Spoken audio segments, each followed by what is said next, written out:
지난주에 우리 전도서 7장 봤는데 전도서 7장 내용 7장에 보면 여러 가지 그 경구들이 나옵니다. 잠언처럼 그죠? 잠언에서 나오는 그런 경구들이 있습니다. 뭐 예를 들면 초상집에 가는 것이 잔치집에 가는 것보다 낫다. 그런 이야기도 있고 뭐 지혜로운 사람이 책망 듣는 것이 우매한 자의 노래 듣는 것보다 낫다. 그런 이야기도 있고요.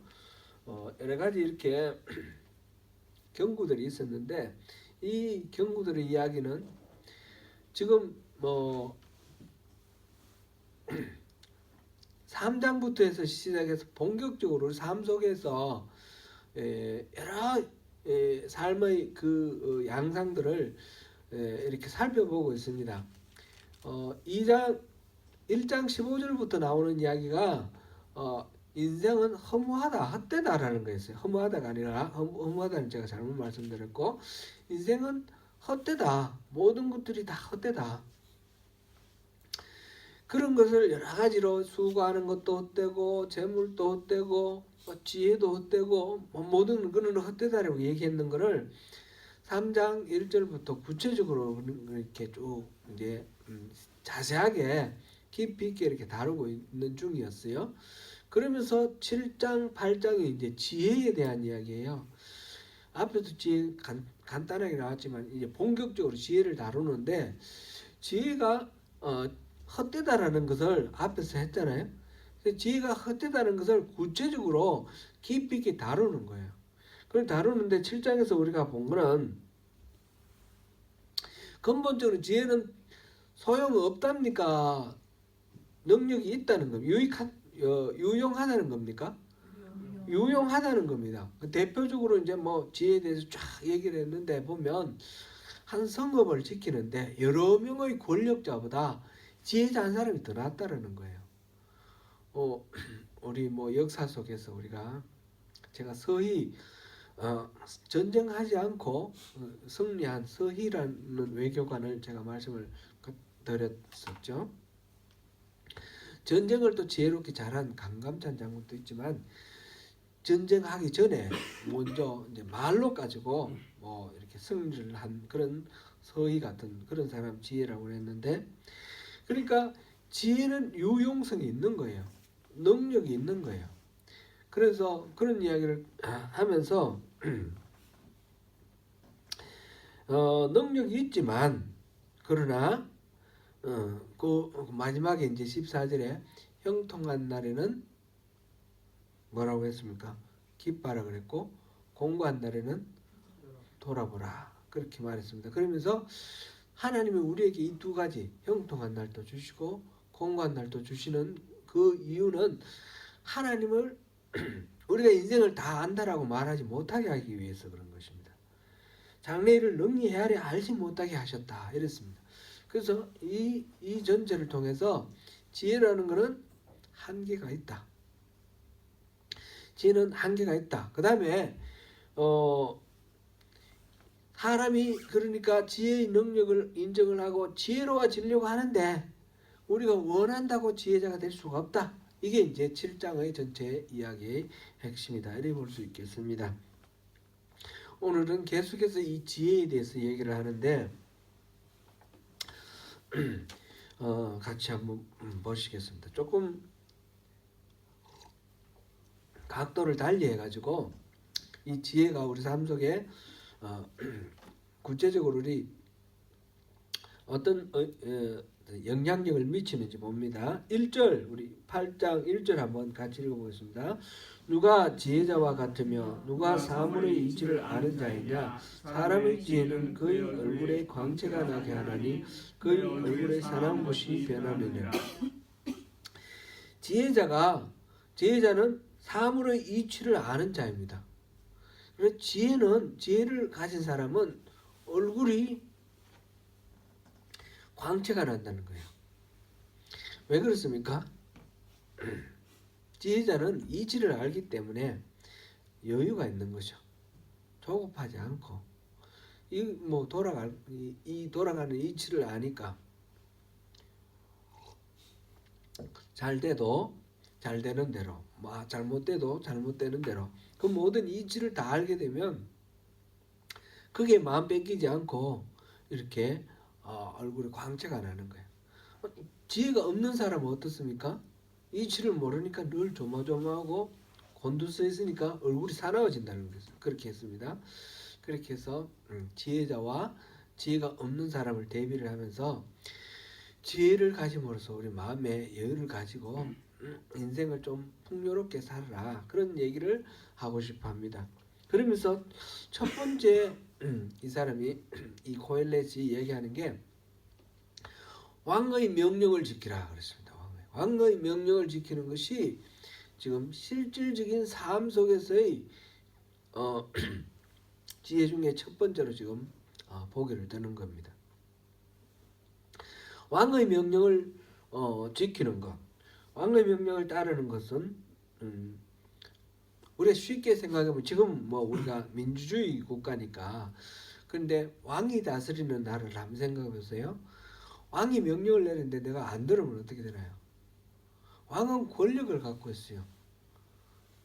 단순히 1대1 인간 대 인간이 아니라 나라의 권력을 가진 사람하고 개인하고 그런 대립이기 때문에 그 왕에게 우리가 명령을 지키지 않으면 나의 생명도 보장할 수가 없고 나의 삶의 안전도 보장할 수가 없는 거예요. 그러니까 왕의 명령을 지키라. 그러면서 이미 하나님을 가리켜 맹세하였습니다. 왕을 세울 때 이 중세 시대를 생각해 보면 아주 이해하기가 좋을 것 같습니다. 중세 시대 왕이 있고 그 다음에 밑에 그 기사들이 있지 않습니까? 기사들도 청들이 여러 청이 있는데 세력이 강한 기사가 있고 그런데 중세 시대 왕이 있고 어떤 한 영지를, 넓은 영지를 다스리는 기사가 있다 그러면 이 기사와 왕과의 관계가 어떻게 됩니까? 계약 관계입니다. 그죠? 계약 관계. 왕은 이 기사를 전쟁이 일어난다든지 할 때 지켜주고 보호해 주겠다. 이 기사는 왕에게 충성하겠다. 그러면서 세금도 바치고 이런 식으로 하지 않습니까? 그 예를 들면 우리가 쉽게 생각해 볼 수 있습니다. 왕과 이 기사는 그런 주종의 계약을 체결해서 충성서약을 하는 겁니다. 마찬가지로 모든 백성들은 왕을 세울 때 충성서약을 합니다. 왕에게는 충성하겠다라는 서약을 했습니다. 하나님의 이름으로 충성서약을 했으니까 왕의 명령에 지키는 것이 마땅하다. 이게 이제 지금 요 2절 말씀이고요. 그래서 왕에게는 충성하고 명령을 따르라. 이 3절에 왕 앞에서 물러가기를 급하게 하지 말며 악한 것을 일삼지 말라. 왕은 자기가 하고자 하는 것을 다 행함이니라. 왕에게는 그런 권위가 있잖아요. 그런 권능이 있잖아요. 그러니까 물러가기를 급하게 하지 말라. 이 말은 물러간다는 말은 표현이 우리가 우리말로 물러간다 그러면 앞에 갔다가 이제 볼 다 마치고 이제 돌아갈 때 이제 물러가는 것처럼 그렇게 느껴지는데 그런 의미가 아니고 왕과 이 충성 관계를 맺었다가 이 관계를 끝내는 거예요. 이제 더 이상 충성하지 않겠다. 그렇게 이제 왕을 떠나는 걸 말합니다. 이제 왕에게서 멀어지는 거, 떠나는 거. 그런 걸 급하게 하지 마라. 그렇게 하면 어떻게 되겠어요? 왕이 이것 봐라. 그러면서 이제 왕이 권력을 통해서 이렇게 제재를 가하겠죠. 급하게 왕에게 물러가는 건 이건 무리하게 왕에게 불충을 행하는 것을 말합니다. 왕에게는 그런 권능이 있기 때문에 조심하라. 그런 얘기를 하면서요. 왕 앞에 그 권위를 인정하고 복종하는 것이 지혜다. 그래야지 생명을 보호하고 안전을 보호할 수 있다. 그런 내용입니다. 4절도 한번 읽어볼까요? 4절. 왕의 말은 권능이 있나니 누가 그에게 이르기를 왕께서 무엇을 하시려까 할 수 있으랴. 뭐 왕은 좀 초월적인 위치에 있으니까 그렇다라는 것입니다. 그러니까 왕에게는 백성들이 이미 하나님의 이름으로 충성서약을 했고, 그렇기 때문에 왕 앞에서 함부로 무리하게 구할 수도 없고 함부로 이렇게 대할 수도 없고 물어보거나 왕을 이렇게 다그치거나 그렇게 할 수가 없고, 왕의 명령을 지키는 것이 생존을 보장하고 안전을 보장하는데 유익하기 때문에 그 왕의 명령을 지키는 것이 지혜의 첫 번째다, 그렇게 얘기를 하는 것입니다. 이렇게 생각하는 근본적인 이유가 바로 그 왕의 자리는 하나님이 주신 권위를 가진 자리다, 그런 이야기죠. 우리 신약에 이런 말씀 있지 않습니까? 로마서 13장 1절 한번 찾아보시죠. 같이 읽어보겠습니다. 시작. 각 사람은 위에 있는 권세들에게 복종하라. 권세는 하나님으로부터 나지 않음이 없나니 모든 권세는 다 하나님께서 정하신 바라. 예, 이 말씀을 우리가 이미 몇 번 또 다뤘습니다, 그죠? 몇 번 다뤘는데 계속해서 또 우리 이건 마음에 두고 우리가 살펴봐야 될 것입니다. 각 사람은 위에 있는 권세들에게 복종하라. 위에 있는 권세, 지금 왕을 비롯해서 오늘날 같으면 국가 권력의 최고 책임자 대통령, 중국 같은 경우는 주석, 당서기, 이렇게 여러 가지 이름으로 이렇게 권세들이 있는데 그 권세는 다 하나님으로부터 났다라는 거예요. 하나님으로부터 나지 않음이 없나니 모든 것에는 다 하나님께서 정하신 바라. 그래서 이 권면은 현실적 권위에 대한 지혜로운 처신이 무엇인가 하는 것을 얘기를 하고 있습니다. 근데 이제 우리가 계속해서 부닥쳤던 문제는 이 권세가 악한 권세도 있다는 거 아니에요? 선한 권세도 있고. 근본적으로 이 창세기에서 아담과 하와가 선악을 알게 하는 나무의 실과를 먹는 순간 이 세상을 다스리는 모든 권위를 아담이 사탄에게 빼앗겨버린 거예요. 그럼 이 세상을 다스리는 권세는 실질적으로 하나님이 이 세상을 지금 직접 모든 것을 다 섭리하고 계시지만, 그러나 실질적으로 이 세상을 지금 영향력을 미치고 다스리는 자는 누군가? 사탄이라는 거예요. 사탄. 거기에서 하나님이 다시 그 권리를 빼앗아 오려고 하는 것이 하나님 나라의 회복인 거예요. 이 세상은 지금 악한 세력들에 빼앗긴 상태예요. 에베소서 보면, 에베소 3장 2장에 보면 공중 권세를 잡은 자, 그렇게 표현이 되어 있는데, 지금 이건 공중에 있는 권세, 세상의 통치자, 공중 권세 잡은 자, 이런 사람은 같은 이름이에요. 같은 거를 다르게 표현해 놓은 거예요.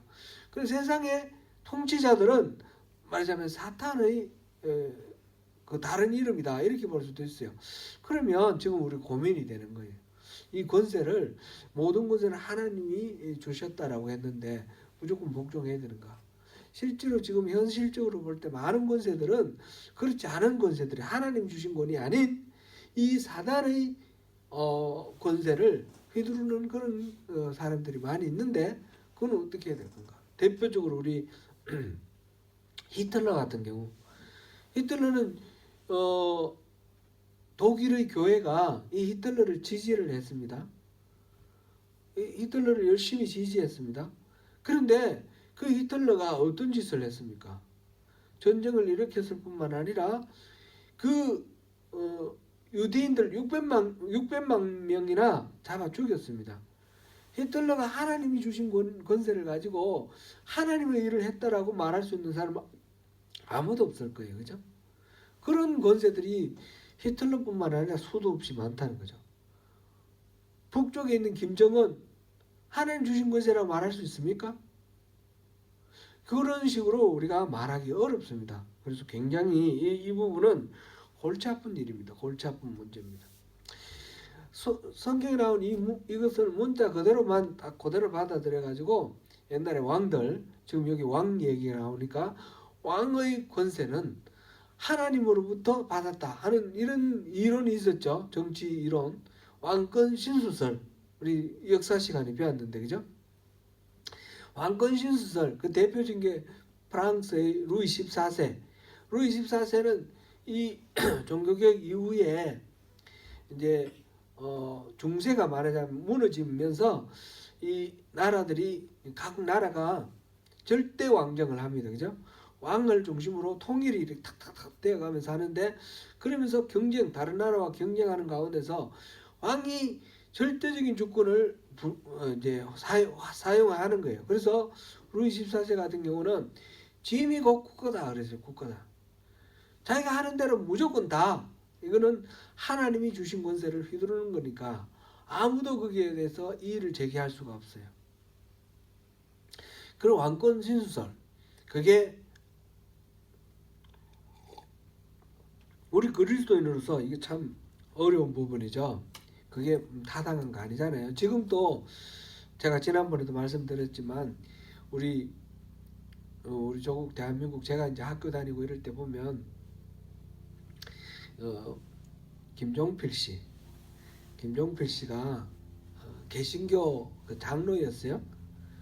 그래가지고 목사님들 모아가지고 하는 얘기가, 모든 권세는 하나님으로부터 받은 것이니까 이 권세에 복종하는 것이 교회가 마땅히 그리스도인으로서 살아갈 모습 아니냐. 그래갖고 목사님들이 그걸 또 탁 설교하고 막 이런 이야기, 이런 것들이 기억나요.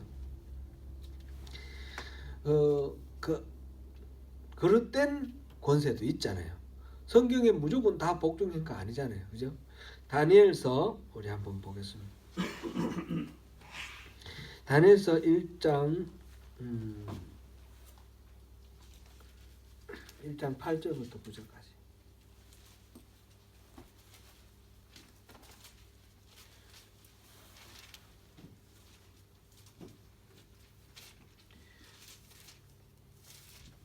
(1장 8절부터 9절까지) 읽습니다. 시작. 다니엘은 뜻을 정하여 왕의 음식과 그가 마시는 포도주로 자기를 더럽히지 아니하리라 하고, 자기를 더럽히지 아니하도록 환관장에게 구하니 하나님이 다니엘로 하여금 환관장에게 은혜와 긍휼을 얻게 하시니라. 여기에서 다니엘은, 거기에서 이제 말하자면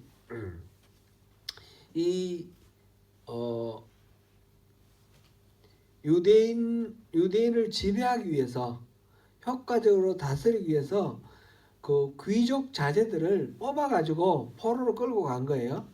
이 바벨론이.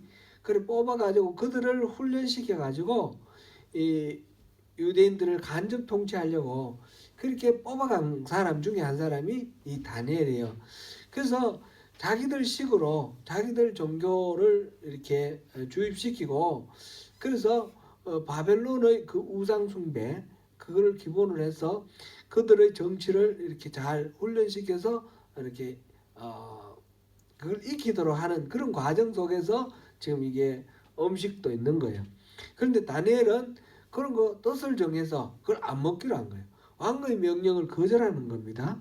거절하고, 그러니까 위로부터의 권세에 무조건 복종한 게 아니라 거절한 것을 볼 수 있습니다. 뒤에도 있죠. 6장 한번 보겠습니다. 6장 10절.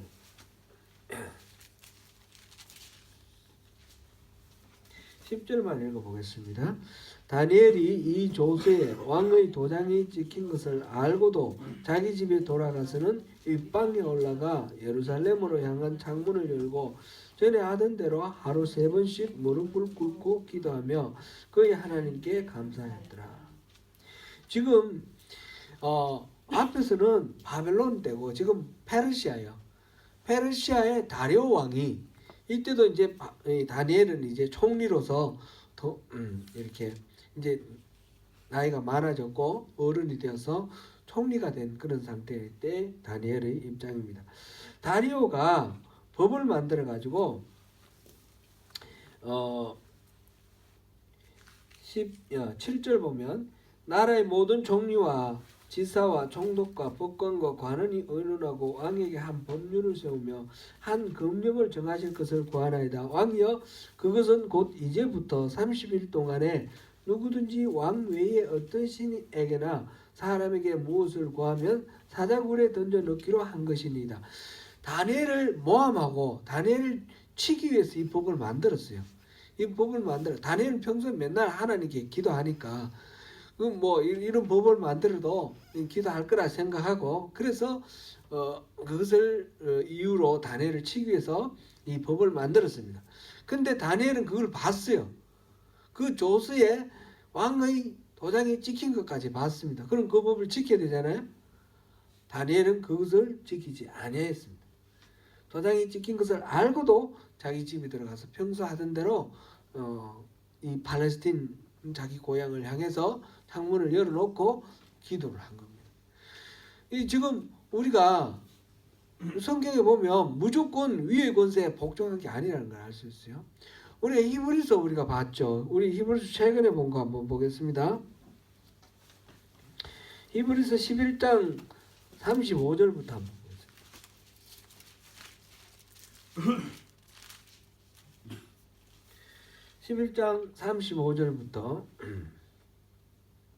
여자들은 자기의 죽은 자들을 부활로 받아들이기도 하며 또 어떤 이들은 더 좋은 부활을 얻고자 하여 심한 고문을 받되 구차히 훈련하기를 또 어떤 이들은 조롱과 채찍질 뿐 아니라 결박과 옥에 갇히는 시련도 받았으며 돌로 치는 것과 톱으로 켜는 것과 시험과 칼로 죽임을 당하고 양과 염소의 가죽을 입고 유리하여 궁핍과 환난과 학대를 받았으니 이런 사람은 세상이 감당하지 못하느니라.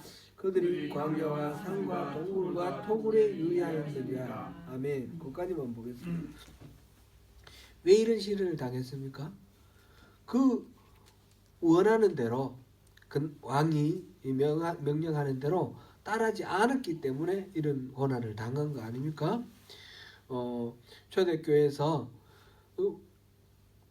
가이사 황제에게 주라고 말하면 되는데 황제에게 주라 안 하고 예수님께 계속 주라고 그래가지고 그래 잡혀가서 십자가에 달려 죽기도 하고 또 짐승의 밥이 되기도 하고 이렇게 거절을 했습니다.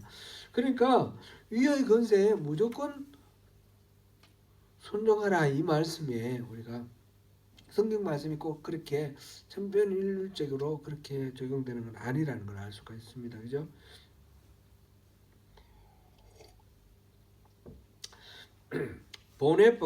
보네프라는 사람 아시죠? 이 히틀러에 대해서 저항을 하면서 나치스에 저항하면서 히틀러를 암살하려고 시도하다가 잡혀서 죽은 그런 목사님이시고 신학자입니다. 이 보네프에게 왜 그 암살 사건에 가담했느냐 그랬을 때 보네프가 한 말이 이 말입니다. 어떤 미친 운전자가 사람들이 많이 다니는 인도에서 차를 몰아 질주한다면 내 임무는 희생자들의 장례나 치르고 유족을 위로하는 것으로 책임을 다했다고 할 수는 없다. 만일 내가 그 자리에 있었다면 그 자동차에 올라타서 그 미친 운전자에게서 핸들을 빼앗아버려야 한다. 이렇게 말했습니다. 그러니까 이 위로부터 권세는 다 하나님으로부터 온 것이다. 이렇게 말하기는 어렵다라는 부분도 우리가 이해하면서 그러면 이걸 어떻게 분별할 것인가? 그게 중요한 문제죠. 어떤 경우에는 우리가 순종하고 어떤 경우는 우리가 저항을 해야 될 것인가? 그거는 법칙이 있는 건 아니에요. 규칙성으로 규칙을 이렇게 적용하기는 어려울 것 같아요. 지혜를 구하고 정말 이 권세가 하나님의 그 권세인가 아니면 하나님을 거역하는 권세인가 그거를 분별할 수 있는 지혜를 우리가 달라고 그래야죠. 그래 하나님으로부터 구하고 그래서 그 은혜에 따라서 우리가 야고보서 1장 5절을 보면 너희 중에 누구든지 지혜가 부족하거든 모든 사람에게 후히 주시고 꾸짖지 아니하시는 하나님께 구하라 그랬습니다. 그러면 주신다 그랬습니다. 그래서 우리가 하나님과 친밀한 교제를 해야 되는 이유가 또 여기에 있습니다. 그렇게 함으로써 하나님의 본성을 우리가 알게 되고 하나님의 성품을 이해를 하게 되면 이 권세가 하나님의 성품에 합당한 권세인지 아니면 대적하는 권세인지 우리가 분별할 수 있겠죠. 케이스 바이 케이스라 이렇게 생각하면 되겠습니다. 오늘 이 본문을 우리가 제가 이렇게 보면서 참 어려운 부분이 어렵게 느껴지는데 이거를 이 왕이라는 거를 인간왕으로 보니까 우리가 이런 고민이에요. 근데 이거는 하나님, 만왕의 왕 하나님을 상정하는 그런 말로 우리가 받아들이면 그게 적절할 것 같아요. 하나님의 말씀을 지키라. 하나님 뜻을 지키라. 하나님이 전능자시다. 하나님 앞에 망령되이 굴지 마라. 하나님 앞에 어긋나는 그런 악한 일을 일삼지 마라. 하나님은 모든 것들을 주관하시는 분이시다. 이렇게 우리가 읽으면 좋겠다. 그런 생각이 됩니다. 그리고 1절부터 4절까지는 그렇게 하나님 왕의 말에 권능이 있다. 그런 뜻이고 5절부터 8절까지 보면 그러한 하나님의 왕의 말을 지키는 경우에도 때와 판단이 필요하다. 때와 판단을 잘 분별해서 처신해야 된다라는 것입니다. 상황을 잘 이해하고 이에 따라 적절한 방법을 찾아 행하는 것이 그것이 참된 지혜다. 그래서 1절부터 8절까지는 참된 지혜는 그런 것이다. 이렇게 보면 되겠습니다. 그 다음에 9절부터 15절까지 또 하나의 단락으로 볼 수 있는데 9절부터 15절까지 악인들과 의인들을 이렇게 대조를 하면서 이렇게 나와 있는데 결국은 이것들 하나님의 공의로운 통치를 이야기를 하고 있는 것입니다. 먼저 이 이야기들은 여러분 읽어보면 좀 여러분들 다 읽어보셨겠는데 읽어보시면서 좀 깝깝한 마음이 좀 들긴 듭니다. 그죠? 세상에 일어나는 불의와 모순을 얘기를 하고 있어요. 9절 10절 보십시오. 내가 이 모든 것들을 보고 해 아래서 행하는 모든 일을 마음에 두고 살핀적 사람이 사람을 주장하여 해롭게 하는 때가 있다. 사람이 사람을 억압하고 착취하고 괴롭히는 그런 경우들이 있다는 겁니다. 그렇게 해서 그 위에서 억압하고 다스린 사람이 선한 것이 아니 선하게 뭐 이렇게 대응하는 것이 아니고 부당하고 악한 그런 일들이 많이 있는 거예요. 그래서 해롭게 하는 때가 있다 그랬고 10절 보니까 자기가 이제 인생에서 일어나는 일을 자세히 들여다보니까 이렇게 인간이 인간을 억압하고 착취하는 일이 있다. 두 번째로 보니까 그런 후에 내가 먼저 악인들은 장사 지낸 바 되어 거룩한 곳을 떠나 그들이 그렇게 행한 성읍 안에서 잊어버린 바 되었으니 이것도 헛되도다. 이 부분은 해석하는 것이 두 가지가 있는데요. 하나는 전반부와 후반부를 나누는 거예요. 전반부는 악인들이 장사 지낸 바 되어 거룩한 곳을 떠나는 것. 후반부는 그들이라는 말을 선인들이 이렇게 해석을 합니다. 그렇게 행한 성읍 안에서 잊어버린 바 되는 것. 이렇게 둘로 나누는 케이스입니다. 장사 지낸 바 된다라는 것은 사람이 죽었는데 장사 지낸 바 되는 것은 좋은 것 같습니까? 나쁜 것 같습니까? 사람이 죽었는데 장사 지내는 경우가 있고 그냥 내팽개 내버려서 새가 와서 뜯어먹고 짐승들이 뜯어먹고 이런 경우하고 비교하면 어느 쪽이 더 좋은 겁니까? 장사 지내는 거. 그래서 이 고대에 사람이 장사 지낸 바 된다라는 것은 굉장히 존귀하게 이렇게 명예롭게 대우받는다 그런 의미입니다. 지금 악인들이 장사 지낸 바 되었다. 아주 고귀하게 대우를 받았다는 거예요. 나쁜 놈들은 벌 받아야 되는데 고귀하게 대접을 받았다. 그리고 선인들은 그들이 그랬고 선인들은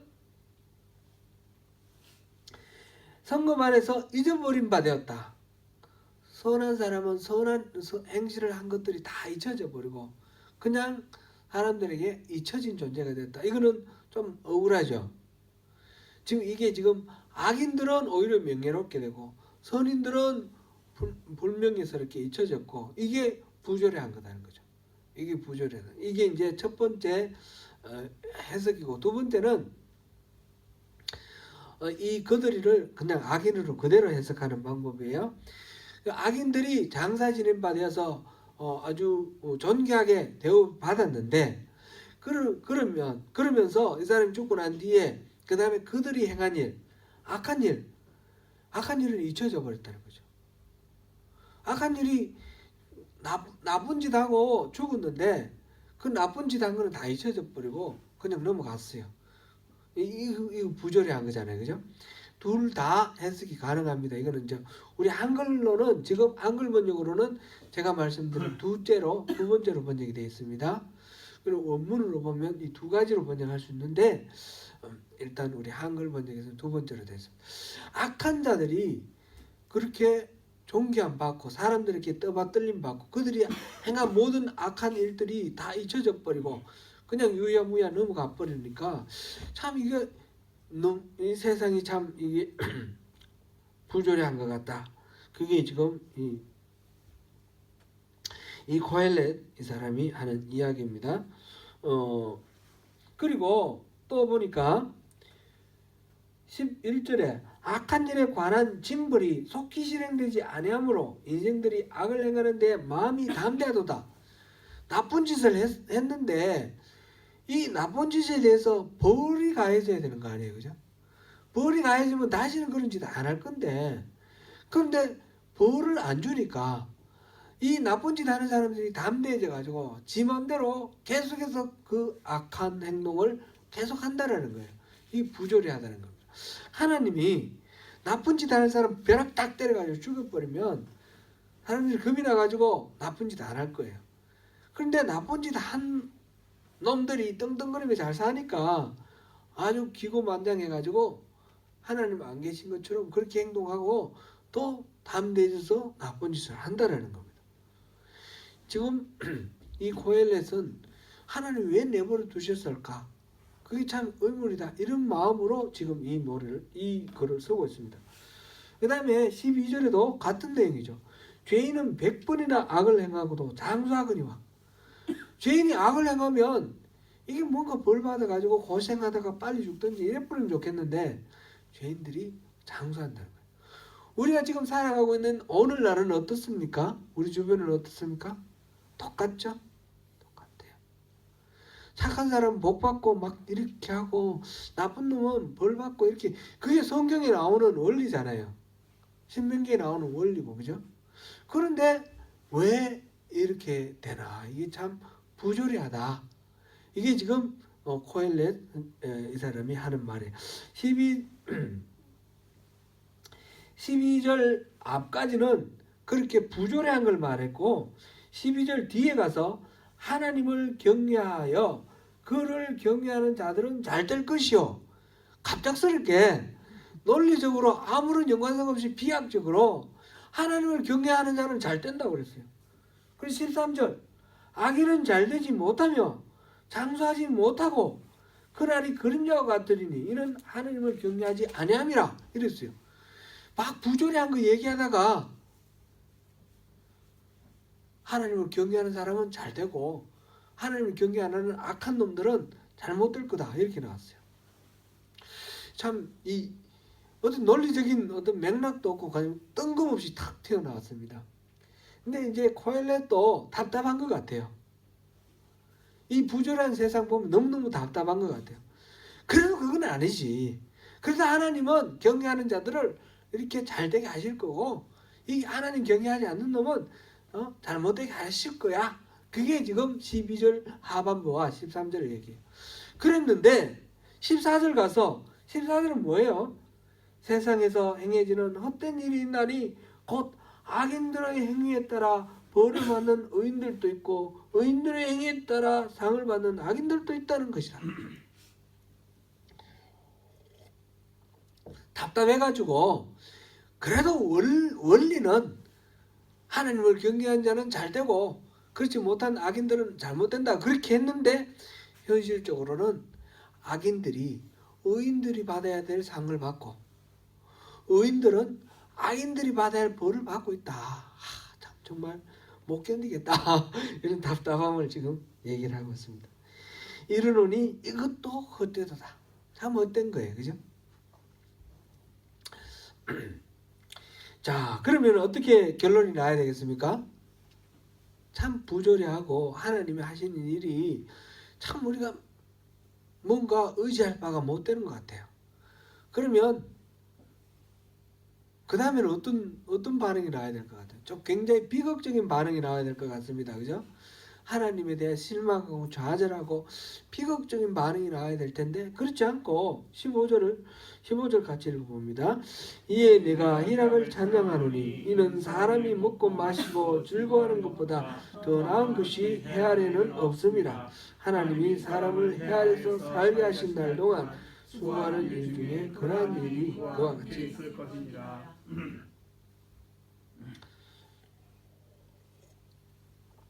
의외로 아주 비극적인 그런 결론이 나오는 것이 아니라 아주 긍정적인 이야기가 이렇게 나왔습니다.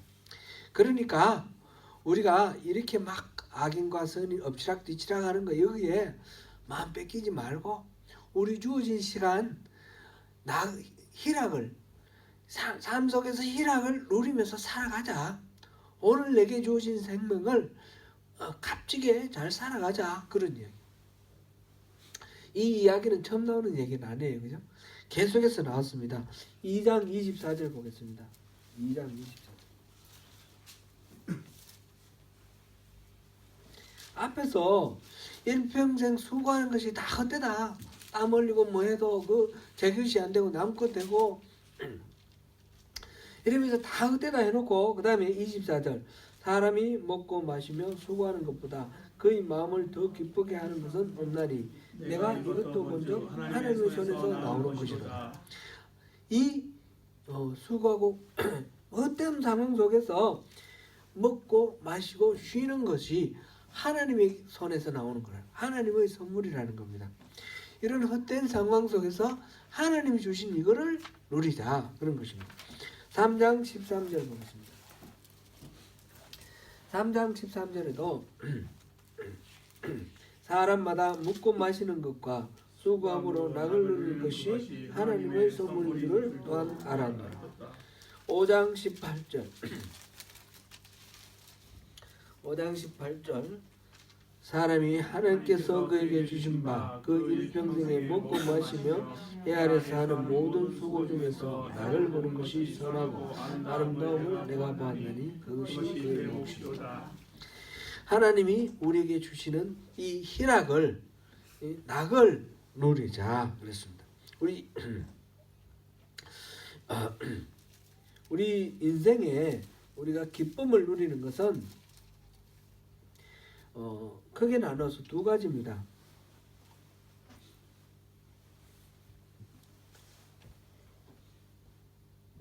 하나는 낙이라고 말하는 게 쾌락이 있고 희락이 있습니다. 성경 희락이라 해도 그 속에 쾌락의 의미를 가지는 말도 있고요. 근데 우리가 분별하기 좋게 희락과 쾌락을 나눠보고 한번 비교를 해보겠습니다. 쾌락은 어떤 거고 희락은 어떤 걸까요? 쾌락은 우리의 육체의 만족, 육체의 욕망을 만족시켜 줌으로써 기쁨을 누리는 것입니다. 그래서 아주 육신의 그 탐욕 그것과 관련되는 거죠. 그래서 내 욕망이 채워졌을 때 누리는 기쁨 그것이 쾌락입니다. 뭐 쾌락 뭐 여러 가지 있죠. 우리가 뭐 보면 희락은 뭐냐? 희락은 다른 사람을 기쁘게 하다가 다른 사람이 기뻐하는 것을 보고 기뻐하는 것, 그것이 희락이라는 겁니다. 희락은 다른 사람을 기뻐하게 하는 것. 이 성령의 열매 중에 두 번째 희락이 있잖아요. 두 번째 희락은 쾌락의 희락이 아니에요. 기쁨이 아니에요. 이거는 성령 안에서 누리게 되는 기쁨인데, 그 기쁨은 내 욕망이 채워져서 기뻐하는 그런 기쁨이 아니라 다른 사람에 대한 배를 통해서 그가 기뻐지는 걸 통해서 기뻐하는 것. 그것이 바로 성령님이 주시는 마음이거든요. 성령이 주시는 마음으로 기뻐하는 것. 그것이 희락이라는 겁니다. 그 희락 영어 단어가 뭐예요? joy, J-O-Y. 조이 선교회라고 있습니다. 선교단체인데 조이 선교회가 있는데 조이 선교회 그 홈페이지 들어가면 그런 글자가 나와요. J-O-Y. 이거를 이제 풀어서 뭐라고 했냐면 Jesus the first, others the second, you the third, spelled joys. 조이 이렇게 돼 있어요. 그래서 조이 선교회가 그렇게 의미 부여를 했는데 참 말이 참 통하는 것 같아요. 먼저 예수님, 그 다음에 다른 이웃들, 마지막으로 자기를 생각하라. 이게 참된 기쁨이다. 그런 게 있는데 이 희락이라는 것은 내 육신의 욕망을 채워지는 그런 기쁨이 아니라 내 안에 계신 성령님이 만족하심으로 우리에게 주어지는 그런 기쁨이고, 그렇기 때문에 이거는 내가 얻는 것이 아니고요, 하나님의 손에서 나는 것이고 하나님이 우리에게 주시는 선물이 되는 거예요. 하나님의 영이 내 안에 있음으로써 주어지는 그런 만족 기쁨이기 때문에, 그래서 여기서 지금 하나님께서 인생의 이런 부조리함, 불합리함 이런 걸 얘기를 하면서 그런 것들을 우리가 다 이해하고 다 이치를 깨달을 수가 없는데, 그런 상황 속에서 하나님이 우리에게 주시는 기쁨을 우리가 누릴 줄 알면 그것이 복이다, 그런 얘기죠. 우리 속담에 사촌 논사면 배 아프다 이런 말 있잖아요. 사촌 논사 쓸 때 기뻐지는 거, 그게 희락이라는 거예요. 사촌이 논사 와 잘 됐잖아요. 근데 기뻐하는 거, 이런 거, 그것이 하나님이 우리에게 주신 선물이라는 겁니다. 우리 삶 속에서 그렇게 그 희락을 누릴 수 있으려면 선결 과제가 있어요. 먼저 어떻게 해서 어떤 사람에게 그런 희락이 주어지죠? 그 안에 성령님이 계시는 사람이죠. 그러니까 하나님과의 관계가 바로 맺어진 사람, 온전한 믿음으로 하나님 앞에 바로 서 있는 사람이 누리는 것이 바로 이 희락입니다. 그래서 하나님의 선물입니다. 참된 그리스도인, 참된 하나님의 이 백성이 누릴 수 있는 특권, 그것이 희락입니다. 그래서 이런 경우에는 이제 뭐 상황이 어려워지고 선하게 살았는데 악한 자의 벌을 받으면 얼마나 억울하겠습니까? 그죠? 그런데 왜 그렇게 되는지 이치를 알 수가 없어요. 그런데 그 가운데서 하나님 내게 어떤 기쁨을 주시는지 그것을 누리게 되는 거죠. 그게 지금 우리에게 주시는 하나님 복이라는 것입니다. 전도자는 이렇게 모순된 현실 속에서 그것도 하나님이 공의롭게 통치하시는 것이니까 그것을 믿고 하나님을 믿고 모든 이런 것을 따지지 말고 하나님 주시는 그 삶의 기쁨을 누리라. 그렇게 15절까지 그 말씀을 나누고 있습니다. 그 다음 16절부터 17절까지 요 마지막 부분은 같이 한번 읽어보겠습니다. 시작. 내가 마음을 다하여 지혜를 알고자 하며 세상에서 행해지는 일을 보았는데 밤낮으로 자지 못하는 자도 있도다. 또 내가 하나님의 모든 행사를 살펴보니 해 아래서 행해지는 일을 사람이 능히 알아낼 수 없도다. 사람이 아무리 애써 알아보려고 할지라도 능히 알지 못하리니 비록 지혜자가 알으라 할지라도 능히 알아내지 못하리라. 결론은 우리가 다 알 수 없다는 거예요. 아무리 내가 지혜가 많아도 알 수가 없다는 거예요. 내가 다 알 수 없는 그런 상태, 인간의 한계에 대해서 우리가 인식하는 것. 아무래도 내가 알 수 없다는. 그러면 어떻게 돼요? 하나님의 그 절대 주권과 하나님의 온전하심, 완전 무결하심, 하나님은 우리는 다 이해하지 못하더라도 하나님이 잡고 계신 그 주권, 이거를 인정하는 것으로 우리가 그것이 진짜 참된 지혜라는 겁니다.